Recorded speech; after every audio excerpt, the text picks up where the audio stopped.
Good evening. My name is Leanne Carmack, and I will serve as the moderator for this evening's candidate forum. This forum is co-sponsored, like we said, by the League of Women Voters, Rutherford County, and the City of La Vergne. It is my pleasure to welcome both our audience here live at City Hall, as well as our viewers at home who are watching the program. Please know that as a moderator, I am not publicly affiliated with any candidate or party. We have to say that. And before introducing the candidates, I'd like to outline the procedure we're going to follow tonight. At the beginning, each of you will be given 2 minutes to make an opening statement. Then I will be drawing from a list of questions that have been submitted by public La Vergne residents, and some of those have been included in this batch, and some of them probably didn't make the cut. They were reviewed by the League of Women Voters. I want to thank all of the candidates for their gracious acceptance of our invitation to participate. And once you have your 2-minute opening statement, I'll ask these questions and you'll have 1 minute to respond. Please keep an eye on our timekeeper. Speaking first, we're going to go to Mr. Jason Cole. Please start with your 2-minute opening statement. Good evening. My name is Jason Cole. I'm the current mayor for the city of La Vergne. First, I would like to thank the League of Women Voters for having this forum, as well as the audience for being here and participating. I am someone who has been in this community a long time. My parents built a house roughly 30 years ago, and I spent my teenage years here. When my wife and I got married, we bought our first house here, and we have 2 children, Desmond and Carly, who attend local schools. My wife is a school teacher, and I got involved. I started showing up to meetings and learning about this community, and then volunteering for boards, and then I ran for alderman. And being an alderman, I learned how the city works in different processes and helped to make change. And then I ran for mayor. And over the last 4 years, we've made significant strides, even through a pandemic, to make La Vergne better for everyone. So for me, that's who I am. I'm a father, I'm a husband, and I'm here to help everyone. Thank you. Thank you. Mr. Mednick, your opening statement, please. Hi, good evening. I wanted to thank Jason Cole for hosting the event, as well as Bobby and the League of Women Voters. I've served over half my life with 31 years of active service in the Army as an Army aviator. I retired with the rank of Lieutenant Colonel, and now I have an opportunity to serve my community. As mayor, I pledge not to take a salary for my personal gain, but instead will donate the mayor's salary towards infrastructure projects. As many folks are aware, sidewalks, crosswalks, and road maintenance, especially the first 2, are very important to me. Sidewalks and crosswalks and road maintenance.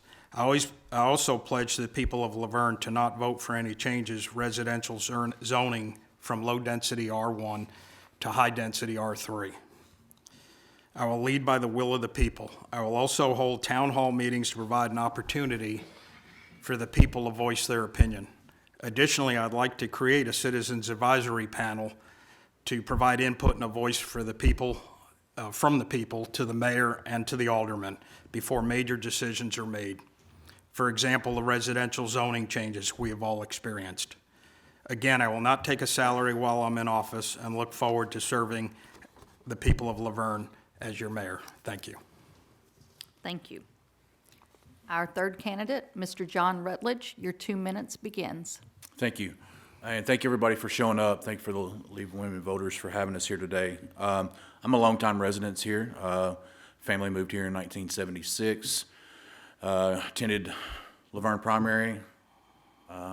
Went to Roy Waldron Junior High School. At that time, it was the Lakers. Graduated in '93 from La Vergne High School. Lived here, worked in this community for a little while. 2011, I joined the La Vergne Fire Department as when it was still a private service, owned by James Gafford. Worked there till 2020, December of 2020. So I went through all the way through the city, buying the fire department, and through that whole process. Paramedic through the state of Tennessee, currently work for the Nashville Fire Department. Graduated top student in my class at 45 years of age. Shows that I want to work. I want to give you what I got. I also graduated with honors in applied science degree in paramedicine. You know, this is a little difficult for me because I have memories up here. So, family served in this community for a long time, and I have served in this community for a long time. And I want to continue that. I want to serve you. That's why I'm here. I'm honored that citizens have asked me to do this. So, thank you. Thank you. Okay, we'll begin our first question with Mr. Mednick. Here we go. What do you feel is the main responsibility of the mayor in Laverne? Well, I want to make a difference to my community and the experiences to make, and I have the experiences to make the substantive changes. I'm not a politician. I do not want to be a politician, and I want to represent the people and act on what the people want. Thank you. Thank you. Same question, Mr. Rutledge. The main responsibility for the mayor is representing the citizens, nothing more. Representing the employees and nothing more.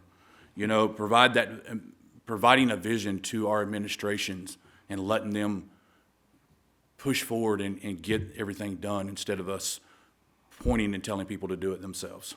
So give people leadership. Thank you. Same question, Mayor Cole. The main responsibility for the mayor is to represent the city as a whole and to push for the city as a whole to be a better place.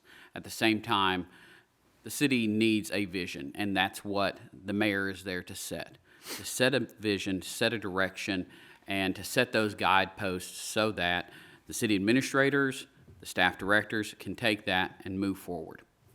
Thank you. Thank you. Question 2, remember we have a 1-minute limit, and this one will start with Mr. Rutledge. How should elected officials use social media to hear from and to communicate with constituents?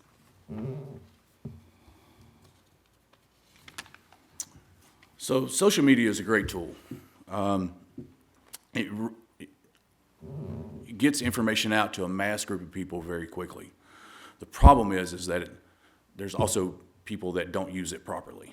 And so I would like to see us, you know, get a more of a streamlined effect, and city officials shouldn't be managing pages and blocking and silencing people's voices, and let nonpartisan people do that and manage those sites, especially when you're trying to get stuff through to the citizens. Even if you don't agree with what they've got to say, they still have a voice.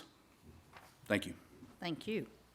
Mr. Cole, same question, use of social media to communicate with constituents. Well, social media is a communication tool, and so it is there to communicate information out to residents. So we should be using that in every facet, whether it's Facebook, Twitter, LinkedIn, any of our social networks as it changes and progresses. That needs to be getting information out there. City pages are managed by city staff, not by any elected official. So there is no blocking of city pages. But at the same time, there are multiple community groups out there that get information out to residents in a meaningful way. And so those tools should exist, and if it helps to get news and information out there, it absolutely should continue. Thank you. Mr. Mednick, same question, social media, constituents. Thank you. We're in the information age era, and I believe social media should be utilized. Everything the board or alderman and the mayor does should be transparent to all the citizens of Laverne and for the people who elected us. Thank you. Thank you. Third question, we're going to start with Mr. Cole. Here we go. Crime prevention is an important city issue.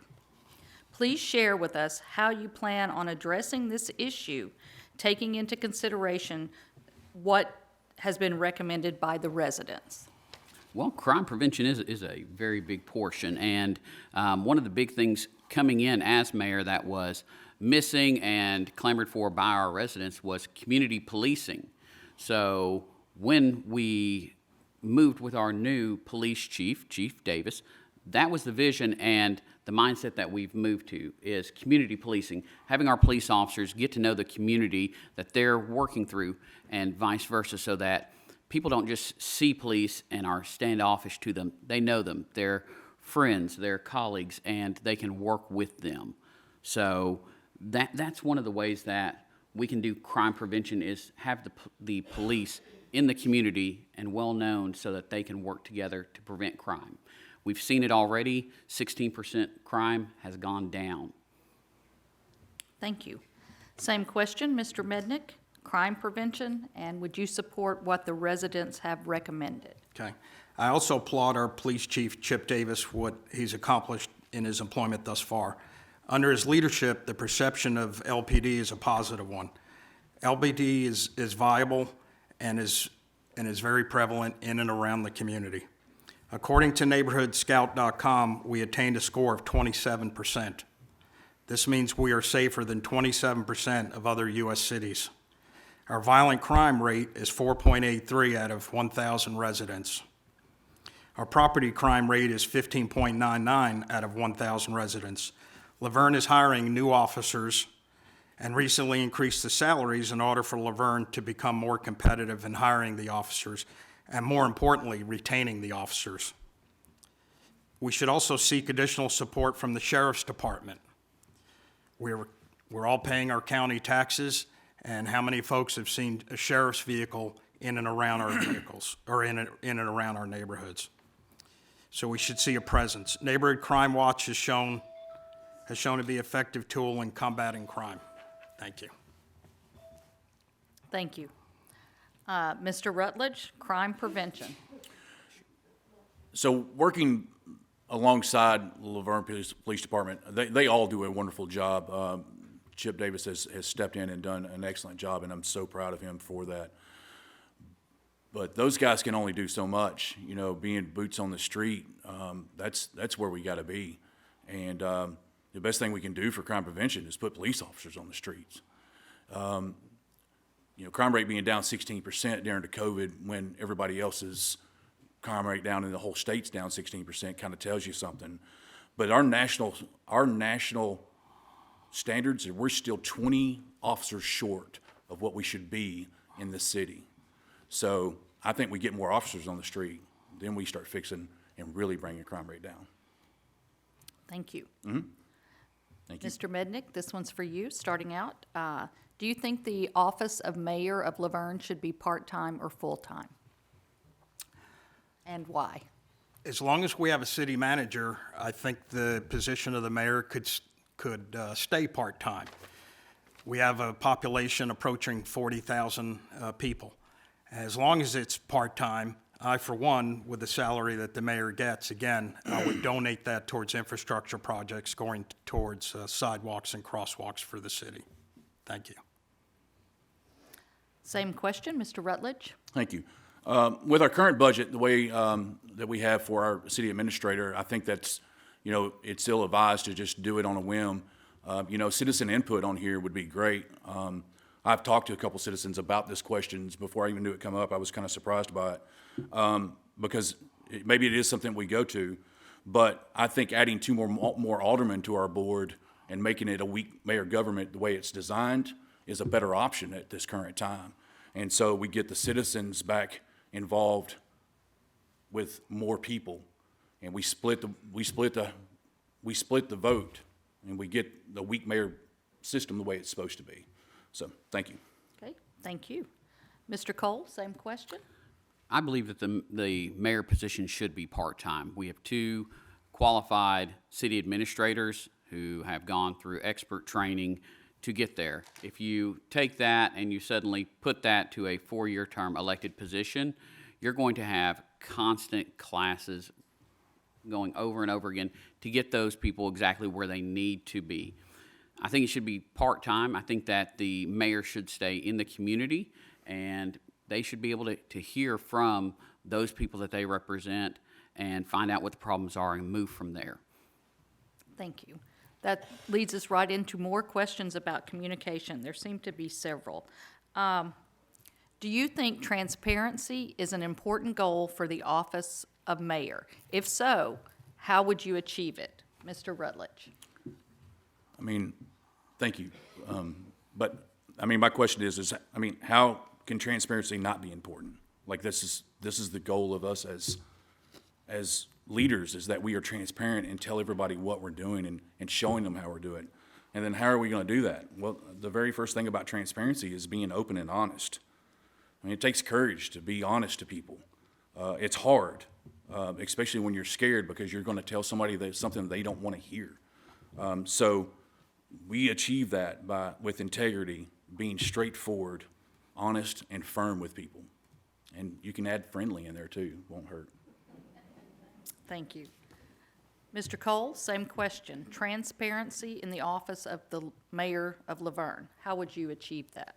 Transparency is an important goal, not just for the office of the mayor, but for the entire city.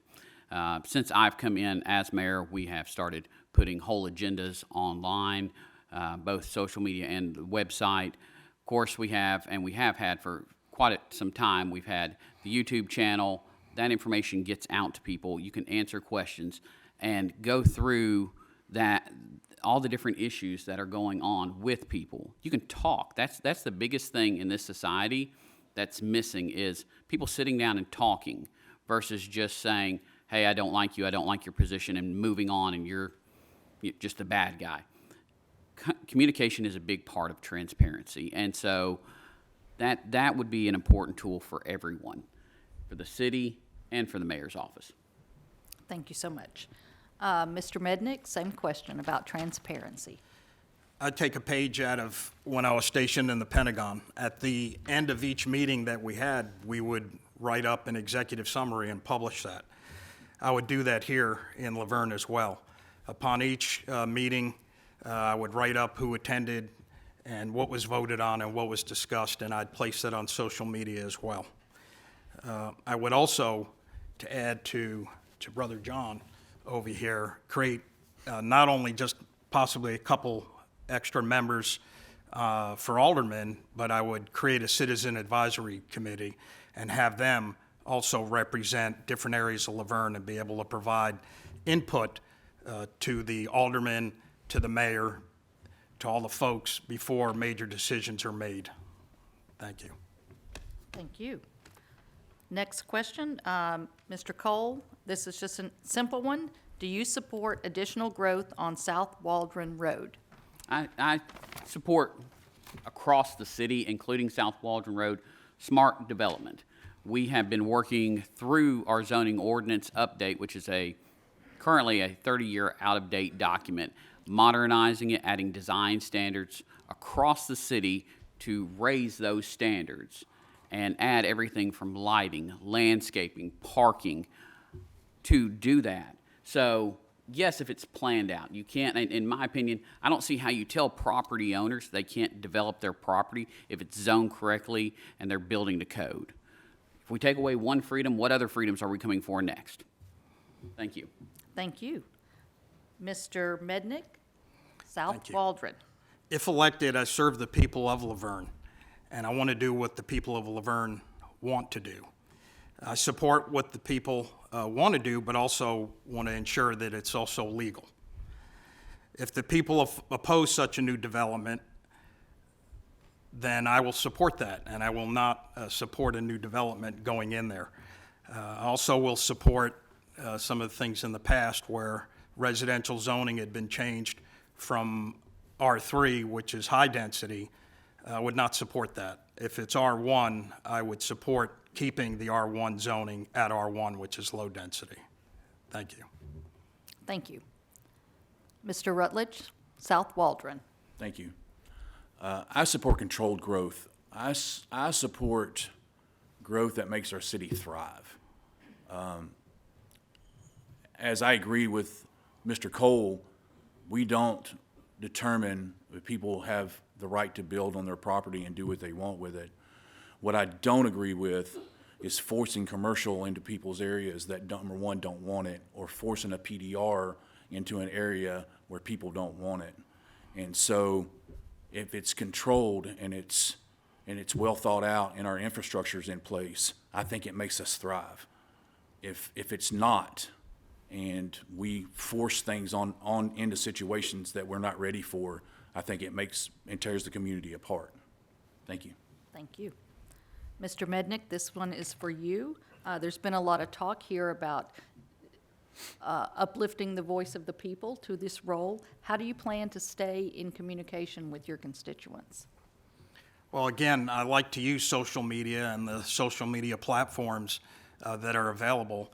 So in addition to the social media, again, I would use the executive summaries and putting that out.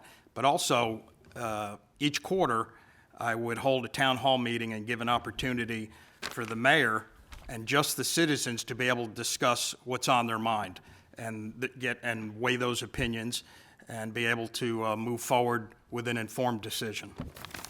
Thank you. Thank you. Mr. Rutledge, how would you stay in communication with your constituents? I think the number one is just our regular activities that we already have in our meetings with our public forums. I also think that our Parks and Rec department do a great job at putting events on, being at those events as much as possible, and communicating with all the citizens that come out. I think that we should centralize some of our communication in the middle of maybe the website and have a central place for the citizens to have a complaint and have a way to get in there and address those. And then, there's nothing better than a face-to-face conversation with somebody, talking to them and hearing their voice as well as hearing my voice. So that's the best way to have that conversation, is face-to-face, in my opinion. So, and I'm willing, and have always been willing, to talk to as many people as I can and will for you guys. So, thank you. Thank you. Same question, Mr. Cole, staying in communication. Well, it's not about just waiting for residents to come to meetings. You should be listening at meetings, but at the same time, board members should be out in the public. And that's one thing I do, is I have conversations with people, whether it's at the grocery store, out to eat, having donuts and coffee down at Dunkin' Donuts. You have to be out in the community. You have to understand what the community is wanting and what they're asking for.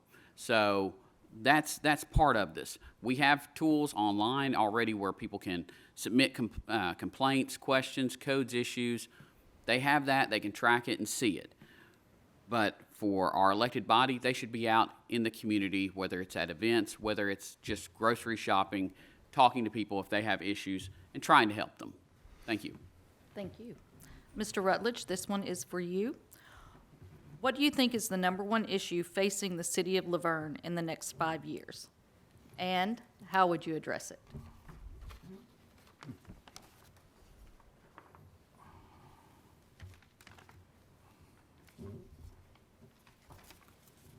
I apologize. Uncontrolled growth. That's probably our biggest one. We have to control this thing. We got to get some infrastructures in place and stop what we're doing. We got to stop rezoning property that's not ready for multifamily dwellings. Piling stuff in. Be firm, be fair, and be friendly with all parties involved in that process as well. That's the number one. We got to decrease our debt by 24%. Pretty easy. I was taught early on in life, if you ain't got the money, don't spend it. And so, our debt has increased by 24% from the past private administrations. So we've got to slow that down. We've got to slow it down fast. Thank you. Mr. Cole? So growth is going to be the number one issue, and it is controlled through Planning Commission. How it comes in, that's what we need to determine, where it comes in. At the same time, infrastructure is part of that, whether it's the widening of Waldron Road, whether it's the engineering for widening on Old Nashville that's going on, or the work that we're doing on Fergus to widen it and address that curve, as well as possibly realign Sand Hill. So you need to have that in place. At the same time, you have to modernize your zoning. If you don't do that, which is something we're doing and we've been working on through our land use and our zoning ordinance, to update that and modernize that. 30-year-old plans for the city don't need to just be sitting there. We need to be sitting and modernizing all of this and make it for today and for the next 10, 15 years. Thank you. Thank you. Mr. Mednick? I'm going to become known as Mr. Sidewalk. Again, the safety, in my opinion, of our citizens is paramount. I've been a Tennessee resident since '86 and a resident of Laverne for almost 10 years. We ask developers and contractors to build and construct sidewalks, but during my tenure here, my family's tenure here, up to this time, I've not seen Laverne connect to any of these sidewalks that we've asked developers and contractors to put in.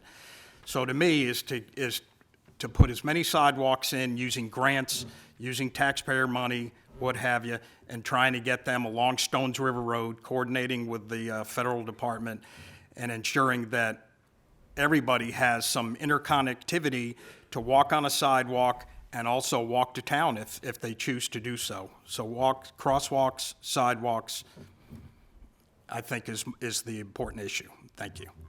Thank you. The next question is going to be for Mr. Cole.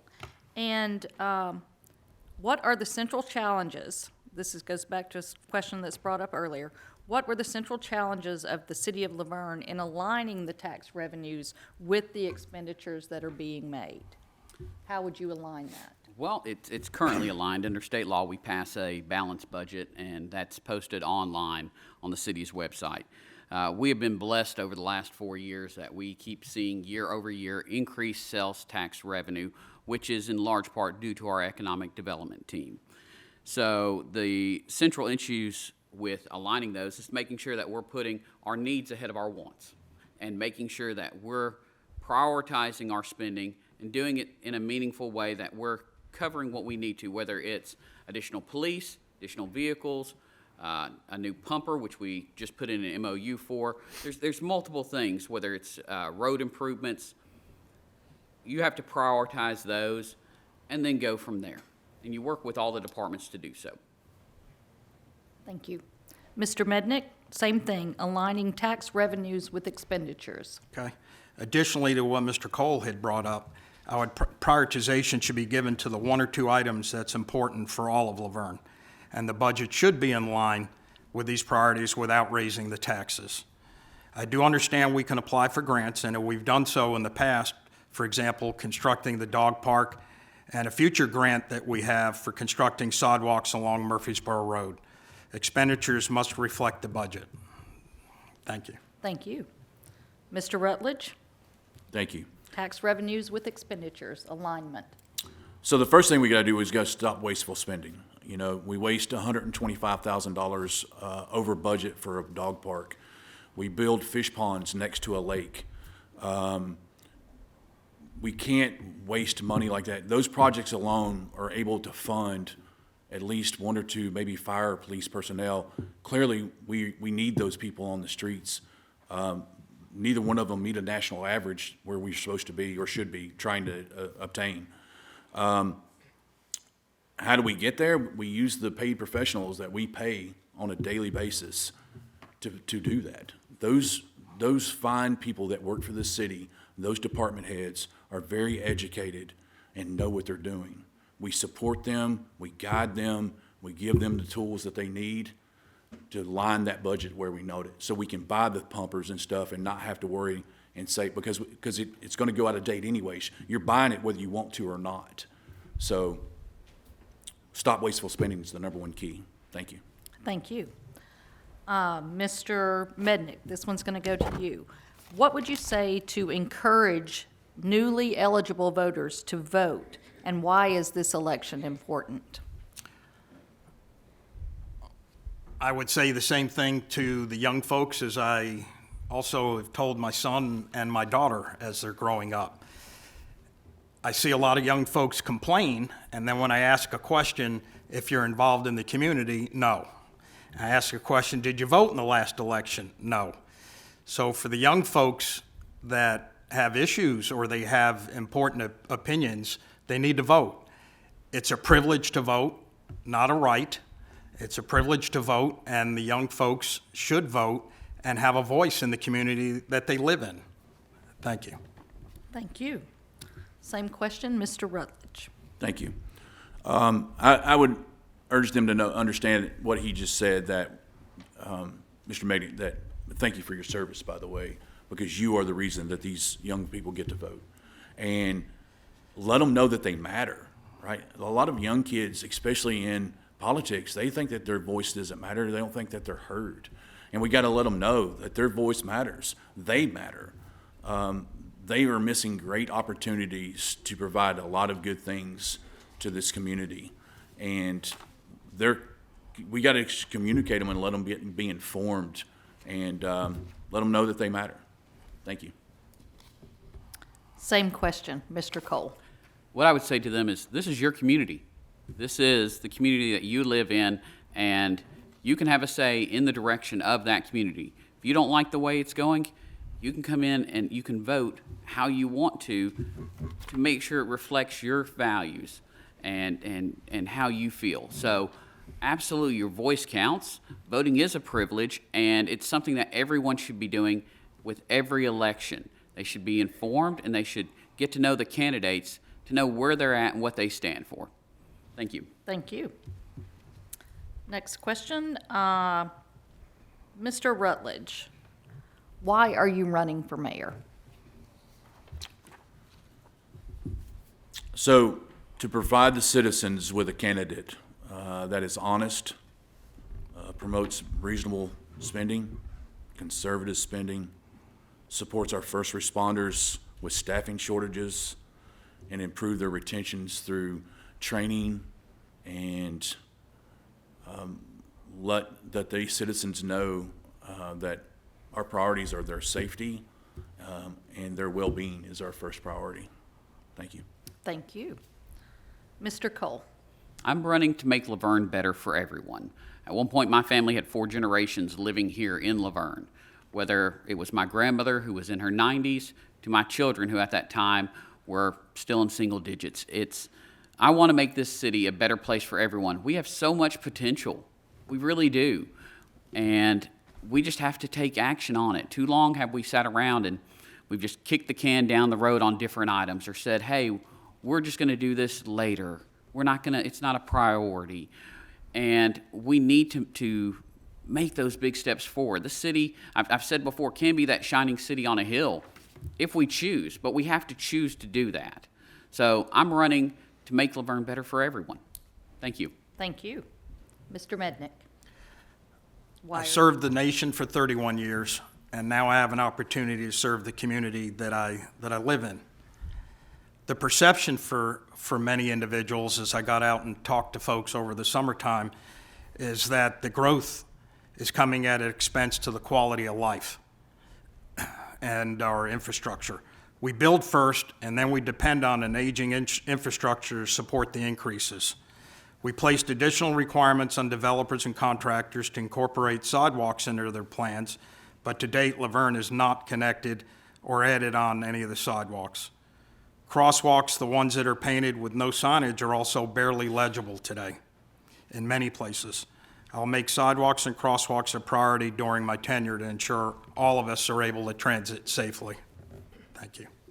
Thank you.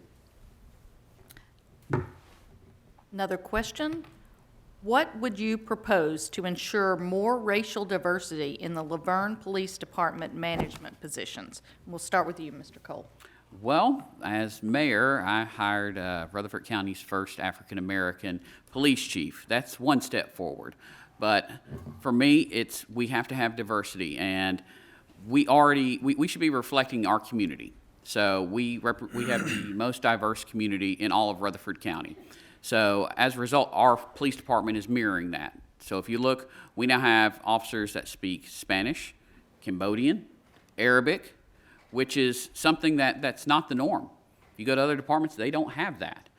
Our department is very diverse. You've got, whether it's people of Asian descent, African American, Hispanic, Caucasian, it doesn't matter what their background is. They're coming here and they're realizing they want to represent this community. And many are coming in that live here. So they're part of the community and they're representing that diversity. Thank you. Mr. Mednick, more racial diversity in the Laverne Police Department. Okay. Well, again, coming from the military, in this country, that is the most diverse population on the planet. I support racial diversity. However, it needs to be organized, it needs to come naturally. If we have 10 folks that are applying for a position, regardless of race, regardless of color, regardless of creed, it needs to be the most qualified individual. So the recruiting efforts that the city can do could be increased and look for higher quality individuals, but it should go to the most qualified. And that's how it's done in the military for promotion. Whether you're black, white, blue, green, it comes to the most qualified individual, and it should be natural. Thank you. Thank you. Mr. Rutledge, same question. Diversity in the police force management. Thank you. Well, I'm not sure that we can get any more diverse in this current department that we already have. Chip Davis is doing a great job, as well as his whole command staff. I've worked beside these folks, these fine men and women, and have supported them to the utmost, working beside them. If not, I probably wouldn't have laid my life on the line for one of the most diverse people in the department. So I don't know that I could not support them any more than I already have or will. And we are going to get the most qualified people to serve this city and let them do their jobs. Thank you. Okay, we've had a lot of talk about face-to-face communication, and this question obviously comes from the city of Laverne somewhere, a constituent. Do you think city employees should be evaluated on how they treat the customers and clients of the city? And this goes to you, Mr. Mednick. Absolutely. One of the evaluation criteria that I experienced over 3 decades in the military is there's many facets, and one of those is communication and interrelational skills between your subordinates, your peers, and your superiors. So I believe that additionally, many professions across our great country are people that get evaluated on how they connect with people. Officers and non-commissioned officers, as I said, they're evaluated each and every year on their efficiency reports with how well they communicate, in addition to a myriad of many other facets. Adding the evaluation criteria to the city's employees could also change someone's negative behavior for the better. And you'll have a better employee serving the city. Thank you. Thank you. Mr. Rutledge, same question. Should city employees be evaluated on how they treat their customers? Thank you. Absolutely. Like we should be a customer service based organization or city, right? We treat people the way we want to be treated, and we give them a service. We are providing a service for the city of Laverne to these residents, and so we treat them that way and make people smile. When they're mad, you make them smile. You smile. Let them be mad. There's a miscommunication. There's something wrong. It's okay. But we do not have to retaliate. We don't have to be mean to people. We just explain facts. Now, we support that, right? We as the leaders support our citizens as well as our employees, that if they're doing the right thing, there's going to be common ground found. So, absolutely. Thank you. Same question, Mr. Cole. Yes, ma'am, I do think that that should be part of it, and it is, to my knowledge, already included with their performance review, which is something new to this city. Before I came in as mayor, we weren't doing yearly performance reviews. Typically, as an employee, you're going to hear whenever there's a problem, whenever you're in trouble. You don't hear as far as when you're doing things right. We don't hear as far as career planning or trying to develop people. So that's part of their performance review. And so, yes, it is part of it, should be part of it, and we have many customer-facing portions, but there's also interpersonal as far as both interdepartmental as well as external clients that aren't necessarily residents, but they're customers of the city. So, yes. Thank you. Okay, this is going to be our last question, and let me remind you that each of you will have 2 minutes to answer this last question. So, Mr. Rutledge, what makes you the candidate to vote for? It's my home roots. I'm rooted here. I understand the struggles of this community. I've seen it my whole life. I've watched Murfreesboro Road turn from two red lights to this 4-lane busy road. It's got its struggles, and I think that I'm very capable through hundreds of hours of leadership training, management training, first responder training to get this where it needs to be and make us a lot more thriving of a city. And so I can only ask for your vote. I can only let you know that you may not like some things that I say, but I'm going to be honest with you. I'm going to shoot you straight. I haven't lied to anybody in this room. I can see you all. I've talked to many of you. And that's what you're going to get from me. And we're going to fix it. And we're going to see eye to eye, and we're going to work it out. And that's the biggest thing, is having common goals. And when we don't have those common goals, we can take two different goals and still thrive and make things work. And it's not one-sided. So, thank you. Thank you so much. Mr. Cole, what makes you the candidate to vote for? You have 2 minutes. Well, as the incumbent, I have the training and expertise. I've got over 193 hours of MTOS training. I'm the only board member that has gone through the Local Leadership Institute through the University of Tennessee, which is an invitation-only program.